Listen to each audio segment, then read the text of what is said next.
আলেন ভাই, কি যে তুমি গোটা গ্রাম খুঁজে বেড়ানো রে ভাই, তুই এসে বসে আছি।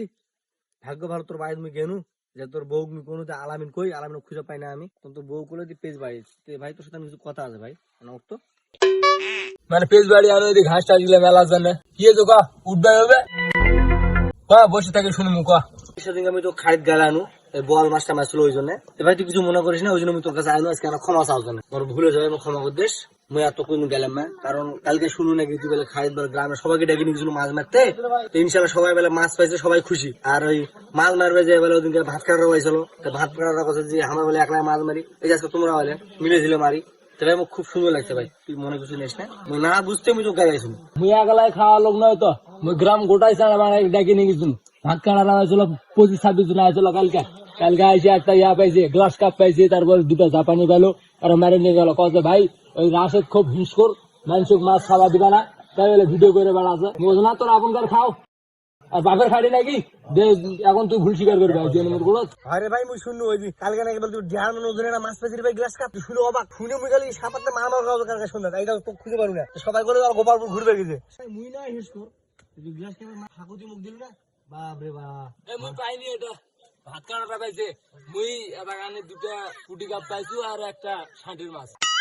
ওটা ভাত কাটার গ্লাস কাপটা পাইছে। মুখ মারো যত খুশি মারো, একটা মাছ তুবেন না খাড়ি। 1.5 মন ওজনের এনি তুই না বেশি বাড়ি বুড়ি করিস। ওটা 1.5 কেজি হবে।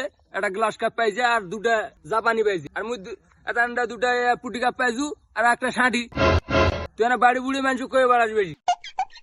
তাহলে মুয়ানা তোর সাথে বসে ভালো করে না কালকের মাছ মারার কাহিনীটা শোনো, বুঝতে পারছি। মুই শুনু নাকি বলে কালকে বেলা আমার গ্রামের কোন একটা লোক ওই ভাত কাটা কোলো গেলা সাপাত দেখা হয়েছিল, পাতলা করে একটা লোক ওই বেলা খুব বেলা মাছ পাচার বাবু খালি হাতে মাছ ধরলো। আমার গ্রামের ওটা কে এমন লোকের কে আছে চাক সাহেবের হাত দিয়ে মাছ ধরো যায়, সেই বেলা গাঁটিয়া কাটা মাছ পাশে ষাঁটি মাছ, বল মাছ, কানুজ মাছ। কে ওটা মানে কথা কেন চিনতে পাইনি তুই? এটা ওটা হলো লতিফ ভাই।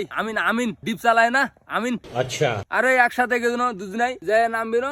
মুই যে একটা পুটি পাও না আর ওই দুটা তেলাপিয়া ধরে বসে থাকলো, মানে খালি চাক ছাড়াই ঘটাঘট হাত দিয়ে ধরে ফেলতে আছে। সবার করো সেই কাঁকড়ের মতন চিমটি ধরছে মাছ ধরছে কি মানে 100 মাছ মারা লোক একটা। যাই হোক সবাই মিলে দিলে মাছটা মারলেন। আর যে আমার গ্রামের একটা বিখ্যাত লোক, তুই যার নাম বলো মুই নাম বুঝতে পাইনি, লতিফ বড়বা আসলে একটা বিখ্যাত লোক আমার গ্রামের মাছ মারা। মাছ চলে যাবে কিন্তু ওর হাত মাছের কাছ ছুটে আসবে না, সেই লোক। তো যাই হোক কালকে সবাই মিলে মাছ মারছে, ভালো লাগলো। তুই মোকানা গ্লাস কাপের একটা ফাঁক দিস। গ্লাস কাপ মুই পাইনি, ঘুরে গেলে এক কথা কয় না ভাত কাটাটা পাইছে। ও আমি ভুলে গেছি, তুই তেলাপুয়া মাছের মুখে একটা ফাঁক দিস বাবু। ঠিক আছে হ্যাঁ নিয়ে যাস, কারণ ওই তেলাপুয়া মাছটা খাইতে ভালো লাগে। মাছ কাঙ্গার ফাঁকা দেশ ফিজা খামের কিন্তু মুই। হ্যাঁ ঠিক আছে আমি সবাইকে দিম না কিন্তু ইবুজি কেক দাও না আমি। না মুখ দেশ রিয়াজ ভাই তোর বাড়ির দুয়ার যায়, রিয়াজ ভাই তোর বাড়ি ঢুকবে দিবি না, কারণ ওই পারে এমনই নাক শুনকানো হয় না, মাছের গন্ধ পেলে কিন্তু চলে যাবে তোর বাড়ি। উঁচাটা না রিয়াজ ভাই জানো তুই না, মুই কালকে দাম তোর বাড়ি লোভ বেলে নাই। দুটা একটা মাছ পাইছু, ওটারই এখন তরকারি চাইবে আইছে। ওই শালা রাশে ধরো কঠিন জিউ লেলচে লোক। দুটা মাছ পাইছু, এখন কত তরকারি মুখ দিয়ে যাইস। রুকো যারা ভাগ্যে ভালো গ্লাস কাপ মাছটা পাইনি, নালে যেই নেলছে মোর বাড়ির থেকে উঠতু না।